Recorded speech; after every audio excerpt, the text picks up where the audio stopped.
এই বাংলাদেশ দলটা অন্যরকম স্মার্ট বাংলাদেশ, যেই বাংলাদেশ দলে একজন দুজন না, অসংখ্য ম্যাচ উইনার। তারা এক একজন বিশাল বিশাল মহাতারকা না, কিন্তু তারকা খচিত দলগুলোকে হারিয়ে দেওয়ার জন্য স্মার্ট ক্রিকেটটা কিভাবে খেলতে হয় সেটা খুব ভালোভাবে জানেন। স্মার্ট ক্রিকেট খেলেছে আজকে বাংলাদেশ।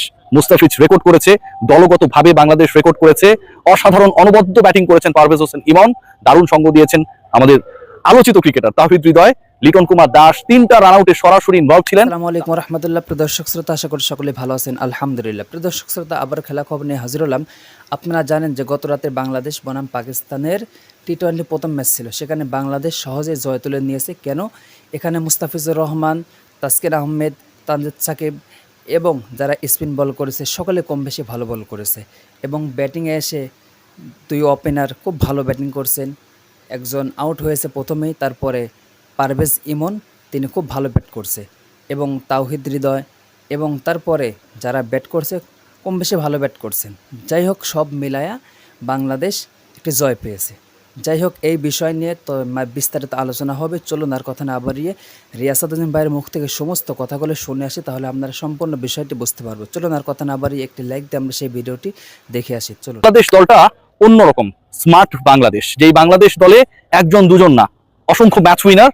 তারা এক একজন বিশাল বিশাল মহাতারকা না, কিন্তু তারকা খচিত দলগুলোকে হারিয়ে দেওয়ার জন্য স্মার্ট ক্রিকেটটা কিভাবে খেলতে হয় সেটা খুব ভালোভাবে জানেন।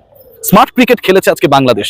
মুস্তাফিজ রেকর্ড করেছে, দলগতভাবে বাংলাদেশ রেকর্ড করেছে, অসাধারণ অনবদ্য ব্যাটিং করেছেন পারভেজ হোসেন ইমন, দারুণ সঙ্গ দিয়েছেন আমাদের আলোচিত ক্রিকেটার তাওহিদ হৃদয়, লিটন কুমার দাস 3টা রান আউটে সরাসরি ইনভলভ ছিলেন।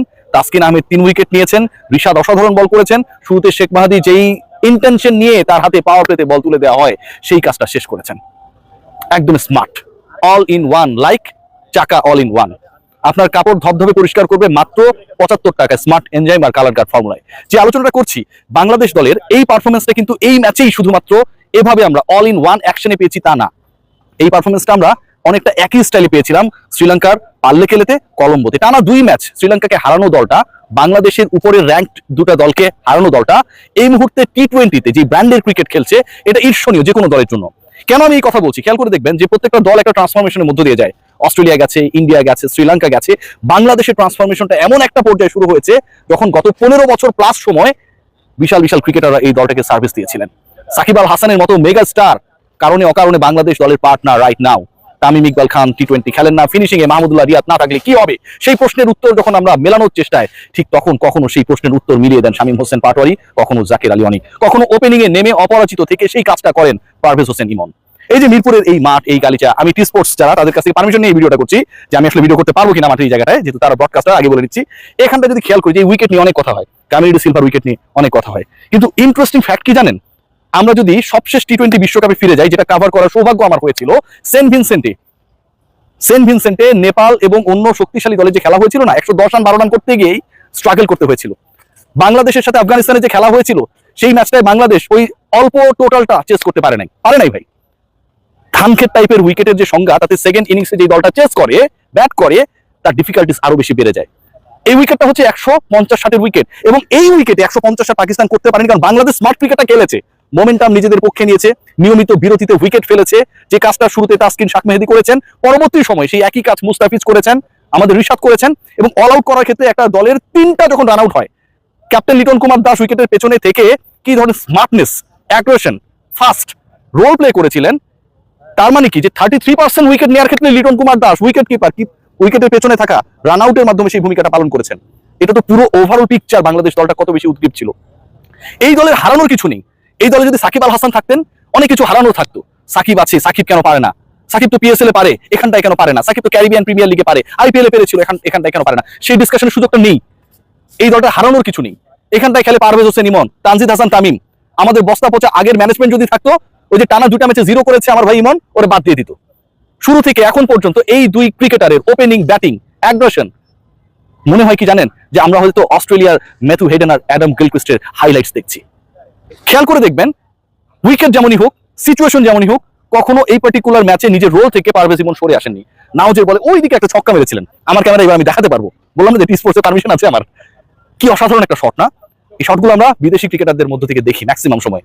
বাংলাদেশে যখন তারা সফর করে অথবা অন্য কোনো একটা খেলা যখন হাইলাইটস দেখি, বাংলাদেশের ক্রিকেটাররা এত দারুণ sweet timer off the sixes. এর আগে আমরা আলোচনা করেছি, কি আলোচনা করেছি? তানজিদ হাসান তামিম দারুণ hitter, sweet hitter of the six, দারুণ শট খেলেন, বাউন্ডারি বাইরে সব চলে যায়। মিস টাইমিং এ যে শটটা হয় সেটা হয় 4, আর টাইমিং এ যেটা হয় সেটা হয় ছক্কা। পারভেজ ইমন কি কম যান? টার্গেটটা যদি ওই 110 প্লাস না হইতো তাহলে পারভেজ হোসেন ইমনের ইনিংসটা, কারণ 27 বল এখনো বাকি ছিল, কোথায় যেত?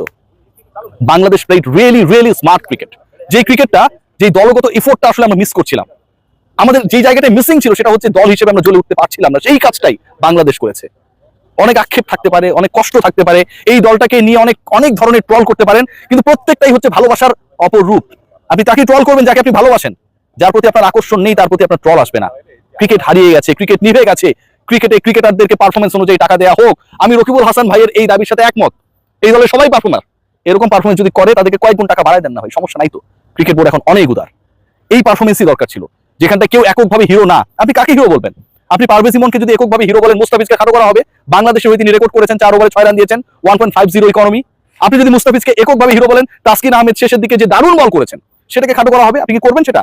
তাসকিন কিংবা মুস্তাফিজের কথা যদি আপনি ধরেন, বাকিদের কথা যদি না ধরেন, শাক মেহেদী শুরুতে যে উইকেট নিয়েছে, লিটন কুমার দাস যে 3টা রান আউট করেছে, আপনি কোনটাকে ছোট করে দেখবেন? প্রত্যেকটাই তো মোমেন্টাম ক্রিয়েট করেছে। প্রথম 30 রান করতে গিয়ে আমরা খেয়াল করেছি তাওহিদ হৃদয় 20 বলই করেছেন, পরবর্তীতে গুটিয়ে নিয়েছেন, কারণ পার্টনারশিপটা খুব দরকার ছিল। বাংলাদেশের একটা দুইটা উইকেট পাওয়ার প্লেতে চলে গেলে ক্রিকেটাররা নিজেদের গুটিয়ে নেয়, বাংলাদেশ সেটা করে নাই। যে সিন্ডিকেটটা চলছে পারভেজ হোসেন ইমন এবং তানজিদ হাসান তামিমের, একদিন একজন ভালো খেলবে, আরেকদিন আরেকজন, এই সিন্ডিকেট আমরা চাই। তবে এই সিন্ডিকেট ব্রেক করে যদি তারা একই দিনে একসাথে জ্বলে ওঠেন সেটা আরো দারুণ হবে, সেই দিনটা দেখার অপেক্ষায়। বাংলাদেশ আজকে যেটা করেছে, পাকিস্তানকে যেভাবে হারিয়েছে, পাকিস্তানকে তাদের সর্বনিম্ন রানে বাংলাদেশের বিপক্ষে যেভাবে গুটিয়ে দিয়েছে, 20 ওভার খেলতে দেয় নাই, অনবদ্য, এই অনবদ্য পারফরমেন্স পরের 2 ম্যাচেও আমরা চাই। 2-1 না, বাংলাদেশ 3 নিলে হারাবে পাকিস্তানকে, সেই ভরসা আমরা রাখতে চাই, এবং পুরো দলের সেই যোগ্যতা রয়েছে। ক্রিকেটাররা আগের যে কোনো দলের থেকে এই মুহূর্তে দারুণভাবে একটা জায়গায় এগিয়ে, সেটা হচ্ছে মেন্টাল প্রেশার নেই, কারো উপর নেই। তানজিদ তামিম জানে যে তার জায়গাটা সেভেন তিনি করে ফেলেছেন।